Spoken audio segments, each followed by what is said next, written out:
नमस्कार,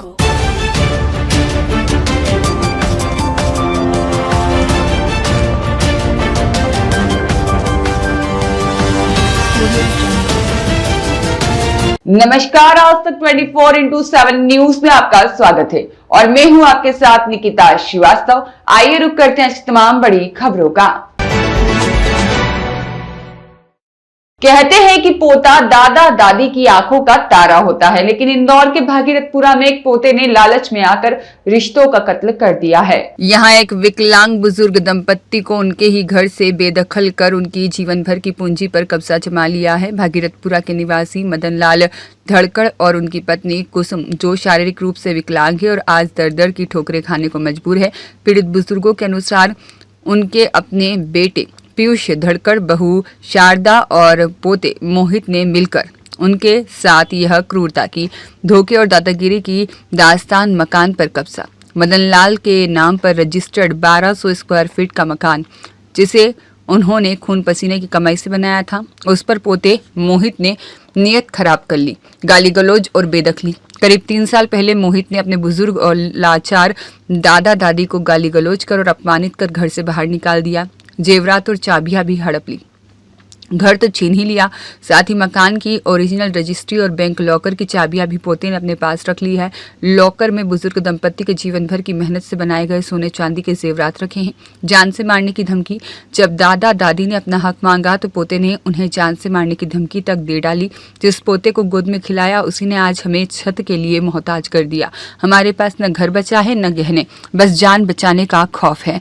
वहीं पीड़ित मदन लाल प्रशासन से न्याय की गुहार लगा रहे हैं। आज यह विकलांग बुजुर्ग दंपत्ति न्याय के लिए गुहार लगा रहे हैं। सवाल यह उठता है कि क्या इंदौर प्रशासन और पुलिस इन बुजुर्गों को उनका हक वापस दिला पाएगी? क्या कलयुगी पोते के खिलाफ कड़ी कार्रवाई होगी? यह बड़ा सवाल है। आपका पूरा नाम बताइए पहले आप। मदन लाल धड़कड़। कहाँ रहते हैं आप? भागीरथपुरा। आपके अभी फिलहाल हम वहाँ हमारे मकान में नहीं रहते थे। हमारे कहाँ रह रहे हैं अभी फिलहाल में आप? यहाँ पे अभिनंदन नगर में रहते हैं। तो किस प्रकार की पीड़ा है अभी आपको? किस प्रकार की धोखाधड़ी हुई? स्पष्ट हमारे बताएं। घर पे मकान पे कब्जा कर रखा है। हम्म। हम बीमार था मैं, तो मेरे यहाँ पे पास में अस्पताल में चले जाते थे। तो छोटे बेटे के यहाँ पे रहते थे हम। अब वो क्या है कि उसने कहा मेरे को कि मेरे को, मैंने वही पोता आगे पीछे तुम्हारा ये सब क्या बेटा वहां जा, जब तक हम वहां नहीं आते जब तक तू रह ले, तो मकान की देख रेख भी होगी। तो क्या नाम है आपके पोते का? मोहित धड़कड़। और ये आपके मकान का नंबर क्या भागीरथपुरा वाले का? पहले 361 भागीरथपुरा, ठीक है। अभी 648 हो गया। ठीक है। आपके साथ ये जो अवैध कब्जा किया आपके पोते ने जबरदस्ती, इसकी शिकायतें कहीं की हो आप अधिकारियों में? हाँ, गए थे साहब, कलेक्टर ऑफिस गए थे, कमिश्नर ऑफिस जन सुनवाई में गए थे। हाँ। पर वो वहाँ पे कुछ हमारी सुनवाई नहीं हो, कैसा क्या हमको माहिती नहीं, कभी गए नहीं। कितने दिन या कितने महीने पहले गए थे आप शिकायत करने? सब हम मई में गए थे। और उसके बाद में फिर इनकी तबीयत ज्यादा खराब हो गई, फिर हम जा नहीं पाए। फिर गए 2-3 मरतबा गए, बोले कि भाई, हमने कहा था, बोले क्यों आ जाते, कुछ नहीं होगा तुम्हारा क्या। फिर हमसे पूछा रजिस्ट्री वगैरह किसका, हमारे पास है। बोले कहाँ है? तो हमने कहा वो लॉकर में रखी हुई था और कब्जा उनके पास में है। लॉकर की चाबी अभी उन्होंने छीन लिया हमसे। मोटरसाइकिल मेरे घरवाली की 2 गाड़ियाँ, हम तीनों गाड़ियाँ भी छीन ली। और किस प्रकार की धोखाधड़ी करी है मकान के अलावा? बस यही करा है। और लॉकर की हमारी 2 चाबी दे नहीं रहे। हमारा उसमें पैसा रखा हुआ है और सामान रखा हुआ है, रजिस्ट्रियाँ रखी है। और परेशानी हो गई कि मैंने कहा, उनको बोला कि देखो भाई वो खर्चा ज्यादा हो रहा है, तो तुम मेरे मकान की रजिस्ट्री निकाल के दे, तो मैं उसको पैसा रख के कर्जा तो लूंगा। हम अस्पताल में तो पैसा चाहिए। उस वजह से हमारे रजिस्ट्री वगैरह कुछ नहीं ली और हमारे मकान के ताले तोड़ के पूरा उन्होंने सब ले, इनके हमारे घर वाले का मोबाइल वगैरह सब छीन लिया हमसे। अच्छा, देते कि नाले में घुसर देंगे, चैम्बर में घुसर देंगे। अच्छा, ये बताएं आप कि जैसे अभी आपके पोते ने अवैध कब्जा करके रखा और आप इतने परेशान हो, तो अपने जीवनचर्या कैसे चला रहे हैं आप फिर? सर, जो हमको थोड़ी पेंशन मिलती है उसी में करते हैं और कुछ हमारे ये साथ वाले करते हैं, बाकी क्या करे। मतलब काफी परेशानी में हैं अभी आप। बहुत ज्यादा परेशानी में सर। तो अब थोड़ा बहुत हमारे पास तो बाकी लॉकर में खोलने नहीं दे, चाबी ले दे देते वो। आप हमारे आदरणीय मुख्यमंत्री डॉक्टर मोहन यादव जी और हमारे इंदौर के माननीय कलेक्टर शिवम वर्मा जी से क्या अपेक्षा रख रहे हैं, किस प्रकार की मदद चाहते हैं? अगर वो हमारी अच्छी तरह मदद हमारा बराबर ध्यान कर दे, हमारा हमको इंसाफ मिल जाए, बस यही चाहते हैं हम। और हमको हमारा मकान में वापस हमको कब्जा दिला दे, तब हम वहाँ रहे और अपना जीवन अपन जो थोड़ी बहुत पेंशन मिलती है, दवाइयों में ज्यादा खर्चा होता है।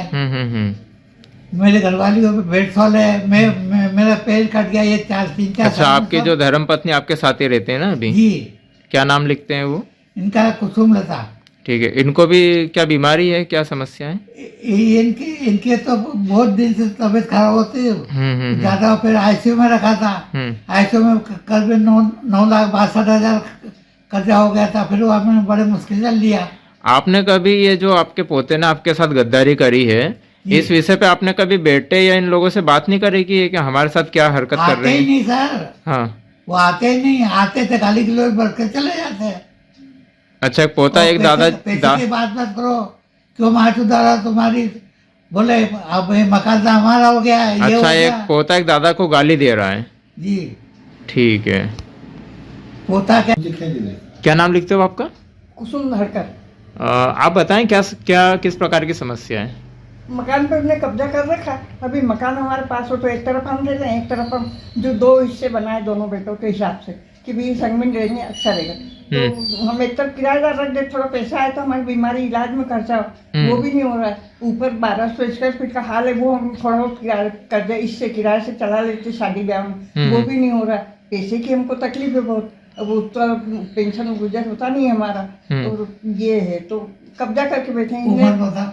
थोड़े से उसके लिए मांगा था कि मेरे को पापा झगड़ा कर रहे हैं, मैं कहीं मकान की जाकर चला जाऊंगा, जब तक मैं रह लूँ क्या वहाँ भाग्यपुर में मकान मिलते में मैं मकान में चला जाऊंगा। हमने कहा ठीक है मेरे ले उठते नहीं, तो कब्जा ही करके बैठ गया, हमको ही नहीं आने दे रहा। क्या नाम है आपके पोते का? पूरा नाम क्या लिखता है?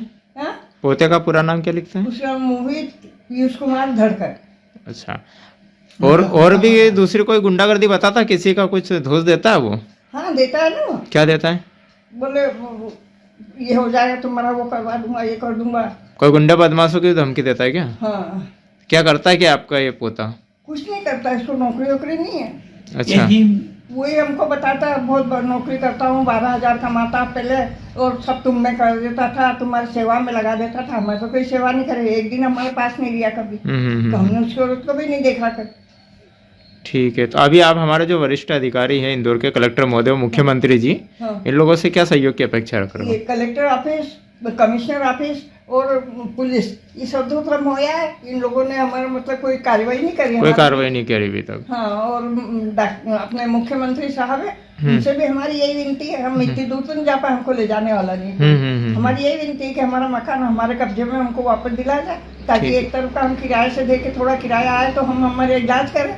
और हम गए हमारे मकान में, हमने पूरी जिंदगी उसकी उसमें किस्त में निकाल दी, किस्त भरने में। ठीक है। जब हमारा पेंशन मिली उसमें भी हमारे को 2 लाख रुपए भरना पड़े, हमारी पूरी सर्विस नहीं मिली हमको। अब हम चाहते थे दो घड़ी हम सुख से हमारे मकान में रह ले, तो रह भी नहीं पा रहे। एक आधा कब्जा किराए से दे दे हम थोड़ा बहुत, तो हमारा दवाई दाल वो भी नहीं हो पा रही है। और बाहर जाते तो बाहर से सड़क पे भी नहीं खड़े रहने देता वो धो देता है, बोले उठवा दूंगा, ये कर दूंगा, वो कर दूंगा, और इसी इशारे से बताता कि जाओ यहाँ से आना नहीं है। मतलब काफी बदतमीजी कर रहा है आपसे। हाँ, और ये नेता गुंडे इनके हमको धोस देता है। कौन से नेता की धोस देता है ये वो अपना कैलाश विजयवर्गीय, उसका लड़का आकाश विजयवर्गीय धोस देता है। अच्छा, कैलाश जी और इनकी धोस देता है कि हाँ, उनकी धोस देता है। राकेश परमार की रिपोर्ट।